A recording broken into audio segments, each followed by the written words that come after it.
পণ্ডিতের লক্ষণ কি ছিল আগেকার দিনে? মাথা ন্যাড়া হতো, মাথায় একটা শিখা থাকতো, যাকে আপনারা টিকি বলেন, ধুতি পাঞ্জাবি পরতো, আর কথায় কথায় সংস্কৃত শ্লোক বলতো, হাতে একটা কমণ্ডল থাকতো। এটা পণ্ডিতের লক্ষণ ছিল। আর বর্তমান 2024 এরা শিক্ষিত হয়, তাদের লক্ষণ কি?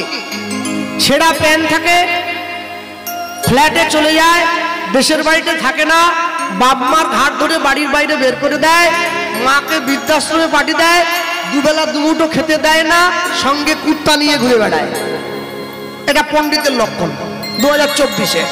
হ্যাঁ, আর তখনকার পণ্ডিত সঙ্গে কুত্তা নেয়নি, একাই ঘুরেছে।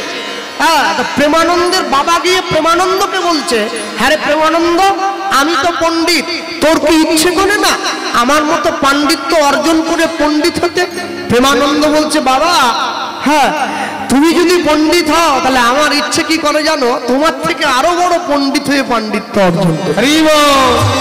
যেই বলেছে, বাবা সঙ্গে সঙ্গে বলছে, খোকা তুই যদি তাই চাস তাহলে চল গুরুদেবের আশ্রমে থেকে লেখাপড়া করবি। গুরুদেবের আশ্রমে থেকে লেখাপড়া না করলে তুই পণ্ডিত হবি কি করে? জীবনের 4টে ধাপ, ব্রহ্মচর্য, গার্হস্থ্য, বানপ্রস্থ, সন্ন্যাস। এই যে জীবনের 4টে ধাপ, 10 বছর বয়স থেকে 25 বছর বয়স পর্যন্ত ব্রহ্মচর্য, 25 থেকে 45 পর্যন্ত গার্হস্থ্য, 45 থেকে 55 পর্যন্ত বানপ্রস্থ, 55 পরে সন্ন্যাস। এই যে প্রথাটা, এই যে পদ্ধতি, একে বলা হতো গুরুকুল। আর এখন তো গুরুকুল নেই, এখন হয়ে গেছে স্কুল, আর গুরুকুল নেই, সব শেষ। হ্যাঁ, তা প্রেমানন্দের হাত ধরে প্রেমানন্দের বাবা প্রেমানন্দকে গুরুদেবের কাছে নিয়ে গেছে। প্রেমানন্দের গুরুদেবকে, প্রেমানন্দের গুরুদেব হচ্ছে ওই কাশীধামের রামানন্দ স্বামী। প্রেমানন্দ ছুটে গিয়ে গুরুদেবের কাছে বসেছে, আর গুরুদেবের কাছে বসে গুরুদেবের সম্মুখে বসে বলছে, গুরুদেব আপনাকে দেখেই আমার ভালো লেগেছে। কেন? যাকে দেখিলে মুখে আসে কৃষ্ণ নাম, জানিবে সেই বৈষ্ণব, তাকে করিবে প্রণাম। সে যেই হোক, তাকে দেখে যদি কৃষ্ণ বলতে ইচ্ছে হয় তাহলে তাকে প্রণাম করা যায়। তবে যদি তাকে দেখে কৃষ্ণ বলতে ইচ্ছে করে তবেই, না হলে নয়।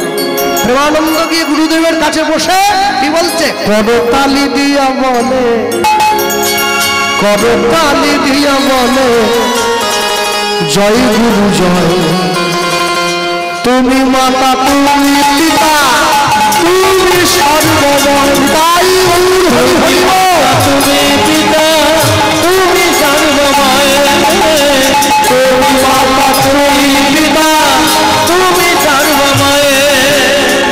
করতালি দিয়া বলে, করতালি দিয়া বলে, করতালি, করতালি দিয়া বলে, করতালি দিয়া বলে, জয় গুরু জয়, তুমি মাতা, তুমি পিতা, তুমি সর্বময়, তুমি মাতা, তুমি পিতা, তুমি সর্বময়, তুমি মাতা, তুমি পিতা, তুমি সর্বময়, তুমি চন্দ্র,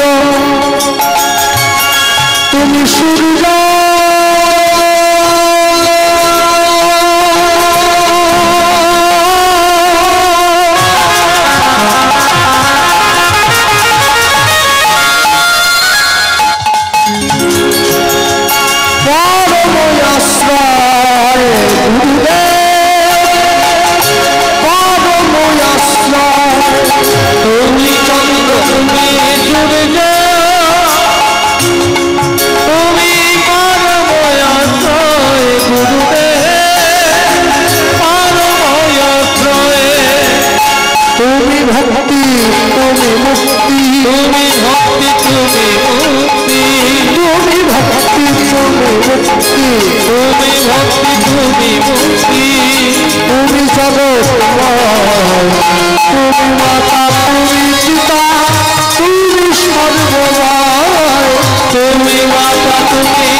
মাতা তুমি পিতা তুমি ধর্মময়।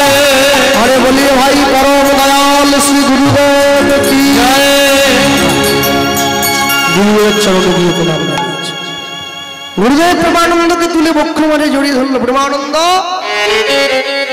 তুমি যাওয়া জড়িয়ে ধরে এত ভালো ভালো কথাগুলো বললে, এত ভালো ভালো কথাগুলো তোমায় কে শিখিয়েছে? আগে আগে গুরুদেব আমাকে কেউ শিখিয়ে দেয়নি, আমি নিজের থেকে আপনাকে দেখে বললাম। বাহ, তাই এত ভালো ভালো কথা তোমায় কেউ শেখায়নি, তুমি নিজের থেকে আমায় বললে? হ্যাঁ বললাম। আচ্ছা তুমি কি আমার আশ্রমে থাকবে? আগে থাকবো। বাহ, তাহলে তুমি যে আমার আশ্রমে থাকবে প্রেমানন্দ, আমার আশ্রমে থাকলে তো কাজ করতে হবে। কাজ কাজ তো করবো। কি কাজ করবে? কেন? আমি ঘর মুছতে পারি, আমি বাসন ধুতে পারি, আমি কাপড়ও কাচতে পারি। না না, এইসব কাজ তোমায় করতে, তুই ছোট বাচ্চা ছেলে, এইসব কাজ তুমি না না। শোনো, আমি তো একটা কথা বলি। কি কথা? মনে রাখবে প্রেমানন্দ, অন্য কিছু নয়। আমার আশ্রমে তুমি থাকবে, আমার আশ্রমে কাজ করবে। আচ্ছা প্রেমানন্দ, আমার আশ্রমে থেকে ভিক্ষা করতে পারবে? হ্যাঁ, দেন দেন দেন, আমাকে ভিক্ষা ঝুড়িটা দিয়ে দেন, আমি আমি আমি ভিক্ষা করি। মানুষকে জীবনে দুবার ভিক্ষা করতে হয়। কখন?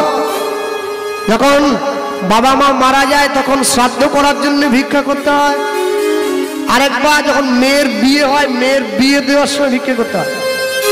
আরেকবার জীবনে ভিক্ষা করতে কখন? যখন বাড়িতে হরিনাম সংকীর্তন হয় তখন ভিক্ষা করতে হয়। তিনবার। প্রেমানন্দ রামানন্দ স্বামীর সম্মুখে দাঁড়িয়ে বলছে, গুরুদেব আপনি কি আমাকে বলছেন আমি ভিক্ষা করব?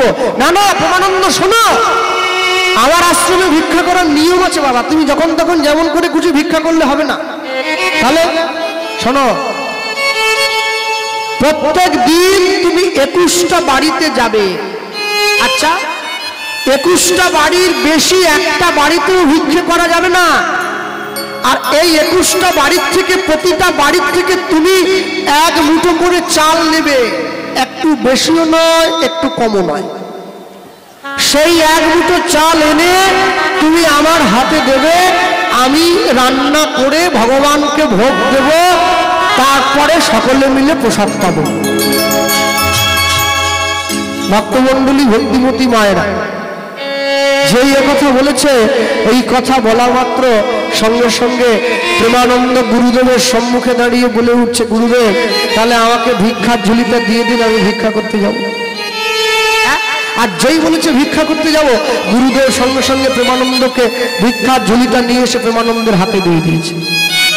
আর প্রেমানন্দের হাতে ভিক্ষার ঝুলিটা দেওয়া মাত্র পরের দিন সকালবেলায় স্নান করে আহ্নিক করে প্রেমানন্দ ভিক্ষা করার জন্য বেরিয়ে পড়েছে। আস্তে মনে রাখবেন, যারা সাধু হয়, গেরুয়া পোশাক পরে, গেরুয়া বসন করে, সংসার করেনি, প্রকৃত সাধু কোনোদিন 5 বাড়ির বেশি ভিক্ষে করে না, পাক আর না পাক।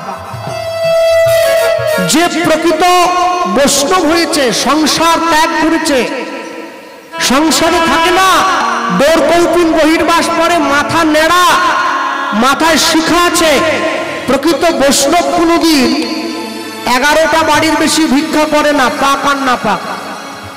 যে প্রকৃত ভক্ত হয়েছে, সংসারে স্ত্রী পুত্র আছে কিন্তু ভগবানকে সেবা দিয়ে প্রসাদ পায়, প্রকৃত বৈষ্ণব কোনোদিন, প্রকৃত ভক্ত কোনোদিন 21টা বাড়ির বেশি ভিক্ষা করে না, পাক আর না পাক। কিন্তু আমরা মনুষ্য জীব, সারা জীবন ধরে ভিক্ষা করে গেলেও আমাদের আর কুলোয় না, আমাদের তবু ভিক্ষা করা চাই। হ্যাঁ, বুড়ো বয়সের জন্য বসে খাবো, এখন থেকে পয়সা জমাচ্ছি, কিন্তু আমার জীবনে এই গ্যারেন্টি নেই আমি বুড়ো হব আদৌ। তো যদি বুড়ো পর্যন্ত না হই তাহলে পয়সার কি হবে? তখন পয়সা কে খাবে? বলে তুমি যার জন্য রাখছো সেই খাবে, আর যদি বুড়ো হয়ে যায় তাহলে আমি খাবো। বলে রাখবেন, আপনি যতই ক্যাকড়ার মতো সবসময় 8টা পা দিয়ে এরকম করে আঁচড় কামড় করুন না কেন, যতটুকু আপনার কর্মে আছে ওইটুকুই আসবে। তার থেকে যতই ছটফট করুন, একটু বেশিও পাবেন না, একটু কমও পাবেন না। পাপ করলে রাশি রাশি ভোগ করে কি মাসি পিসি? কেউ ভোগ করে না। হ্যাঁ, মনে রাখবেন, যারা মনুষ্যকুলে জন্ম নিয়েছি, ভিক্ষা আমাদের সবাইকে চাইতে হয়। কিন্তু ভিক্ষাটা যেন সঠিক জায়গায় চাওয়া হয়। জীবনের লক্ষ্য এইটা হওয়া উচিত, জীবনের লক্ষ্য এইটা হওয়া উচিত। উন্নতি বলতে কোনটাকে বোঝায়? বড় বাড়ি একটা করব, বড় গাড়ি একটা কিনবো, জীবনে অনেক পয়সা থাকবে, একে উন্নতি বলে না। উন্নতি কোনটাকে বলে না? যে ভগবানের চরণ সান্নিধ্যে যেতে পেরেছে সেই তো উন্নতি করেছে, তাকে উন্নতি বলা হয়। এই যে মায়েরা বসে আছেন, প্রত্যেকদিন রান্না করেন বাড়ির সবার জন্যে, ছেলে মেয়ে স্ত্রী পুত্র পরিবার, ননদ ভাসুর দেওর শ্বশুর শাশুড়ি সবার। মনে রাখবেন, সারা জীবন তো রান্না করে শুধু পরিবারকে খাওয়ালেন, যেদিনকে আপনাদের হাতের রান্না আমার গোবিন্দ সেবায় ভোগ হয়ে লাগবে, সেদিন জানবেন আপনার রান্না শেখাটা সফল হয়েছে। হ্যাঁ, অনেক মায়ের মনে দুঃখ আছে জানো বাবা, জীবনে যে কি দুঃখনে নবদ্বীপ গিয়েছিলাম, সর্বনাশ হয়ে গেল। কেন নবদ্বীপে গিয়ে আপনার সর্বনাশ হলো মানে? হ্যাঁ, নবদ্বীপে মায়াপুরে গিয়ে আমার মেয়েটা জানো একটা পিতলের গোপাল ঠাকুর কিনেছে, তারপর একটা পিতলের ঝুড়ি কিনেছে, কিনে সেই গোপালটাকে ঝুড়ির মধ্যে বসিয়ে দিয়েছে। সেই গোপাল কোলে নিয়ে মেয়ে বাড়ি ফিরে এসেছে।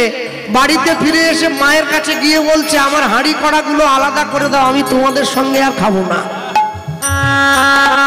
আজ থেকে আমি নিরামিষ, তোমরা আমিষ। আপনি বলুন কৃষ্ণবাবু, এই বয়স থেকে আমার মেয়ে যদি গুঁড়ো মাছ চুনো মাছ ছেড়ে দেয়, ক্যালসিয়াম থাকবে? হাঁটু ব্যথা শুরু হয়ে যাবে। আরে যার বাড়ির মেয়ে, যার বাড়ির ছেলে গোপাল কোলে নিয়ে এসে নিরামিষ সেবা করে, তার 14 পুরুষের ভাগ্য ভালো, তোমার ছেলে নিরামিষ খাচ্ছে। চাইলে চোরের জন্ম দেওয়া যায়, চাইলে সাধুর জন্ম দিতে পারবে না কেউ। কর্মচারীর হাত থেকে যদি চায়ের কাপটা পড়ে ভেঙে যায়, মালিক ছুটে গিয়ে বলে সামনের মাসের বেতন থেকে পয়সাটা কেটে নেবো। আর মালিকের হাত থেকে চায়ের কাপটা পড়ে ভাঙলে কি বলে? কোম্পানি ভালো নয়, তাই ভেঙে গেছে। তেলের শিশির ভাঙলো বলে খুকুর পরে রাগ করো, তোমরা যেসব বুড়ো খোকা ভারত ভেঙে ভাগ করো, তার বেলা কাঠের পোকা চেয়ার নষ্ট করে, আর চেয়ারের পোকা দেশের সম্পত্তি নষ্ট করে। চেয়ারের উপরে যে বসে আছে ওটাও একটা পোকা, আর চেয়ারের নিচে যেটা আছে ওটাও একটা পোকা। তফাৎ কি জানেন? যে পোকাটা চেয়ারের কাঠটা কেটে দিচ্ছে ও পড়াশুনো জানে না, আর যে পোকাটা উপরে বসে আছে ও পড়াশুনো জানে। তফাৎটা হচ্ছে এখানে। কেউ যদি শিক্ষা শিখে, শিক্ষিত হয়ে শিক্ষার সঠিক উদ্দেশ্য না জানে, তাহলে আমি বলবো সে মূর্খের সমান। হ্যাঁ, যে শিক্ষা শিখে গোবিন্দের সেবা না করা গেল, আমি বলি অমন শিক্ষার মুখে আগুন দেওয়া ভালো। তুমি জীবনে যাই করবে, কখনো আসল মানুষটাকে ছেড়ে দিও না, আসল উদ্দেশ্যটা ভুলে যেও না। শোনো, বাঙালি কোনোদিন লুঙ্গি পরবে না। বাঙালি লুঙ্গি পরে কিসের জন্যে? লুঙ্গি হাশেম মিয়া পরবে, প্রতি শুক্রবার করে যাবে মসজিদে। তুমি লুঙ্গি পরবে কেন? তুমি ধুতি পরবে। ধুতি পরতে না পারলে ধুতিটাকে লুঙ্গির মতো করে পরবে, লুঙ্গি নয়। আর যদি তা করতে কষ্ট হয়, 12 মুন্ডা 14 মুন্ডা 16 মুন্ডা 20 মুন্ডা সব মুন্ডা ফুন্ডা পরবে, লুঙ্গি পরবে না। বাঙালি লুঙ্গি বাঙালির পোশাক নয়। যে দেশেতে এলো গোরা, বদলে গেল দেশের সব নিয়ম ধারা। এবার দেখি শাড়ি ছেড়ে বাংলার মা বোনেরা সব ছেঁড়া ফাটা প্যান্ট পরা, বল হাই রে হিন্দুর হবে কি, হাই রে হিন্দুর হবে কি।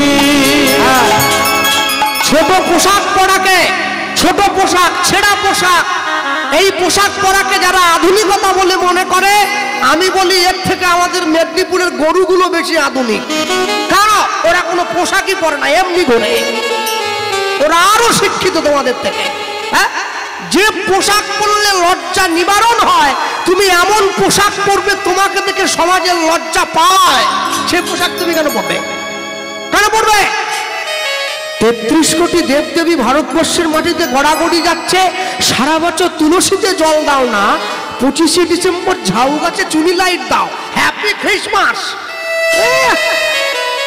যিশুর শিশু হয়েছে সব। মনে রাখবেন, মুসলমানদের ধর্মগুরু হযরত মুহাম্মদ তার মুসলিম ভাইদেরকে বলেছিলেন আমি আল্লাহ নই, আল্লাহর দূত। খ্রিস্টানদের ভগবান যীশু খ্রিস্ট তার খ্রিস্টান সন্তানদেরকে বললেন আমি ঈশ্বর নই, ঈশ্বরের সন্তান। কুরুক্ষেত্রের মাঠে গিয়ে ভগবান শ্রীকৃষ্ণ অর্জুনকে বললেন আমি স্বয়ং ভগবান। যার জন্য কোর্টে গিয়ে লাল কাপড়ে মোড়া বইটায় হাত দিয়ে বলতে হয় যাহা বলিব সত্য বলিব, সত্য ছাড়া মিথ্যা বলিব না। ওটা কোরআন নয়, ওটা বাইবেল নয়, ওটা শ্রীমদ্ ভগবত গীতা। মনে রাখবেন, এক পকেটে মোবাইল থাকবে, থাকুক দরকার তো, এক পকেটে মোবাইল থাকবে আরেক পকেটে গীতা থাকবে, তবে তো জীবনে ব্যালেন্স থাকবে। সপ্তাহে একদিন করে বাড়ির সবাই মিলে মাছ মাংস রান্না করে খাও, খাও। আরেক সপ্তাহে গিয়ে বাড়ির কোথাও মন্দিরে গিয়ে ভগবানের প্রসাদ পাও, তবে তো জীবনে ব্যালেন্স থাকবে। মাসে একদিন করে বাড়ির সবাই পিকনিক করতে যাও, মাসে একদিন করে হরিনাম শুনতে যাও, তবে তো জীবনে ব্যালেন্স থাকবে।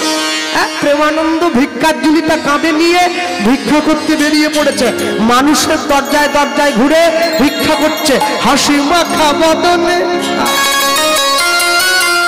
ছলো ছলো নয়নে,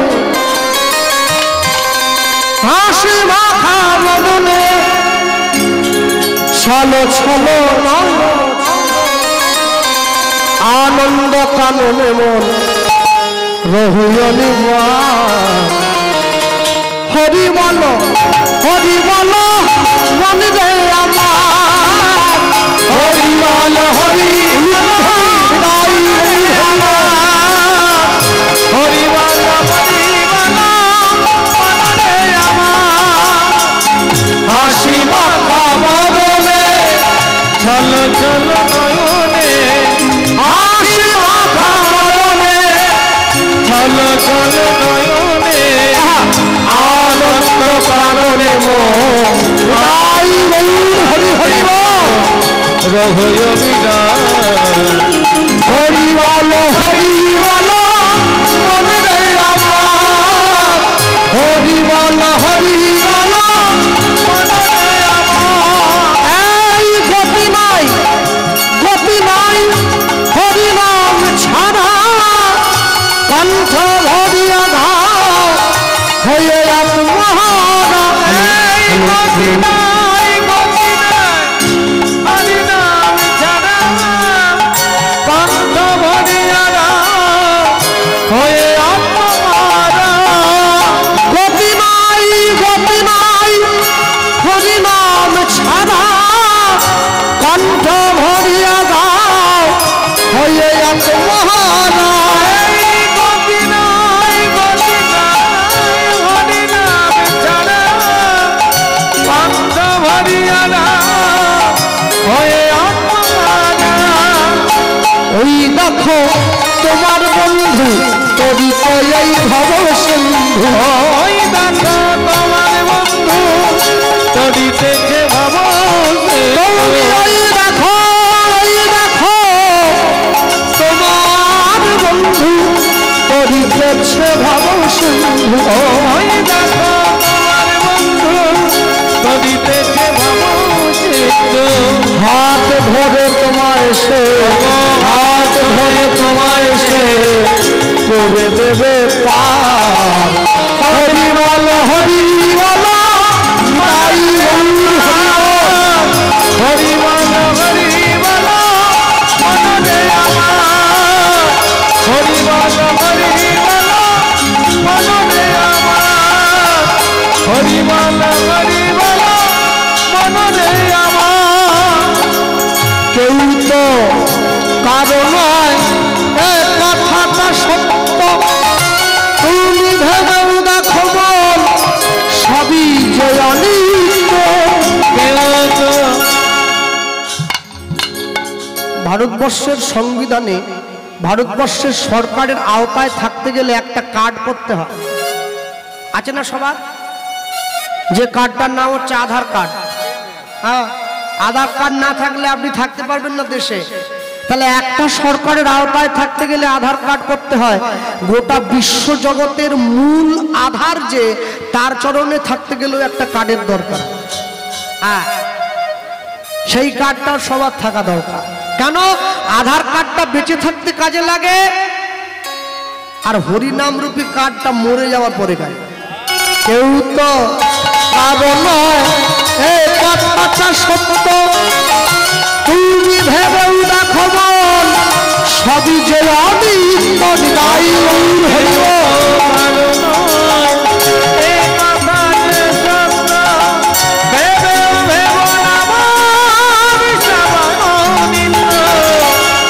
ওই দেখো শ্মশানে কিবা রাত্রি দিনে, ওই দেখো শ্মশানে কিবা রাত্রি দিনে, ওই দেখো শ্মশানে কিবা রাত্রি দিনে, ওই দেখো শ্মশানে কিবা রাত্রি দিনে, উড়িতেছে মানুষে, উড়িতেছে মানুষে, উড়িতেছে মানুষে, উড়িতেছে মানুষে যত অহংকার। হরি বল হরি বল, হরি হরি বল হরি হরি বল হরি বল, মনে আমার হাসি মাখা বলে, চলো চলো নয়নে হাসি মাখা বলে, চলো চলো নয়নে আনন্দ কারণে আনন্দ কারণে রজনীরা। হরি বল হরি বল মনে আমার, হরি বল হরি বল মনে আমার, হরি বল হরি বল মনে আমার। নিতাই গৌর প্রেমানন্দে হরি বল, নিতাই গৌর হরি হরি বল। প্রেমানন্দ প্রত্যেক দিন ভিক্ষা করে নিয়ে আসে, ভিক্ষা করে এনে গুরুদেবের হাতে দেয়। গুরুদেব কি করে? যা ভিক্ষা পেয়েছে সেই ভিক্ষা দিয়ে সুন্দর করে রান্না করে ভগবানকে সেবা। আশ্চর্য কি, গুরু রামানন্দ স্বামী যে ভগবানের মন্দিরে নিয়ে গিয়ে ভিক্ষাটা দেয়, ভিক্ষাটা দেওয়ার পর মন্দিরের বাইরে থেকে দরজাটা বন্ধ করে দিয়ে রামানন্দ স্বামী যখন কিছুক্ষণ পরে দরজাটা খোলে, দরজাটা খোলার পরে দেখতে পায় থালাতে অর্ধেকটা অন্ন নেই, বাটিতে অর্ধেকটা ব্যঞ্জন নেই, গ্লাসে অর্ধেকটা জল নেই। ভগবান নিজে সেবা করেছে। একে বলা হয় আত্মবোধ সেবা। যখন বাড়িতে মন্দির তৈরি হচ্ছিল তখন বাড়ির লোকগুলো সুস্থ ছিল।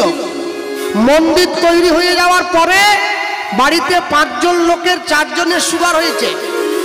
যখন বাজারে যায় ঠাকুরের জন্য মিষ্টি আনতে, বলে মিষ্টি আনবে সুগার ফ্রি, চিনি কম। আরে তোমাদের সুগার বলে কি ঠাকুরেরও সুগার নাকি? বলে না, আমরা খেতে পারবো না। কঠিন হয়েছে। ভগবানকে একটা মিষ্টি দেব, সেটাও আবার আমার মতো করে গুছিয়ে, তার মতো করে গুছিয়ে নয়। হ্যাঁ, ওনারা আগে মন তৈরি করতে হয়, তারপরে মন্দির। যদি মন তৈরি করতে না পারো, মন্দির তৈরি করে লাভ হবে না। ভক্তমণ্ডলী, ভক্তিমতী মায়েরা আর নিয়ে গিয়ে সম্মুখে দাঁড়িয়েছে।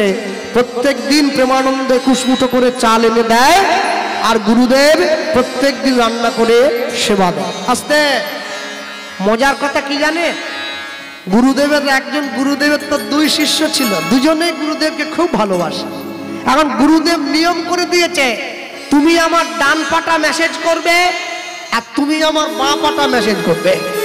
2 শিষ্য 2 পা মালিশ করে, মানে পা টিপে দেয়। তা একদিনকে যে বাঁ পা মালিশ করে সেই শিষ্য আসেনি, ওই ডান পা যে মেসেজ করে ওর উপরে ভার পড়েছে। তো ও চিন্তা করতেছে, যে বাঁ পা মেসেজ করে ওর দায়িত্বটা আমি নিব কেন? আমি আমার পাটা করব, আমি ওর পাটা কেন করতে যাব?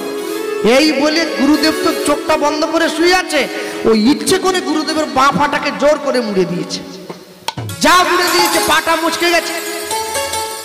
গুরুদেব বলে, তুই আমার ইচ্ছে করে ব্যথা দিলি? বলে, না গুরুদেব, ব্যথা দেয়নি, লেগিয়ে গেছে। পরের দিন যে ওই পাটা মেসেজ করে সে এসেছে। বলে, গুরুদেব কি ব্যাপার? বলে আর বলিস নি, তুই তো ডান পাটা করিস, কালকে তুই আসিস নি বলে যে ওই বাঁ পাটা করে তাকে দিয়েছিল রে, সে জোর করে মুড়ে দি। সে তখন বলে কি আমার পা মুড়ে দিয়েছে, আমি ওর পাটা মুড়ে দেবো।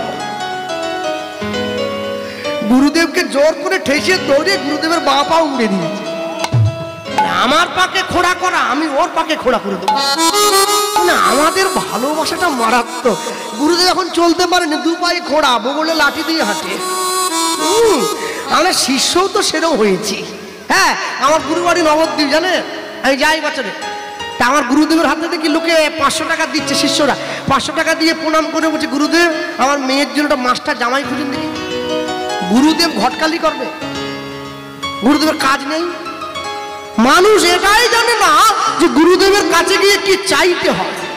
হ্যাঁ, গুরুদেবের কাছে গিয়ে চাইতে হবে কি করে আমার কৃষ্ণ ভক্তি লাভ হবে, আমি কি করে তার চরণ পর্যন্ত যাব, তুমি সেইটা আমায় বলো।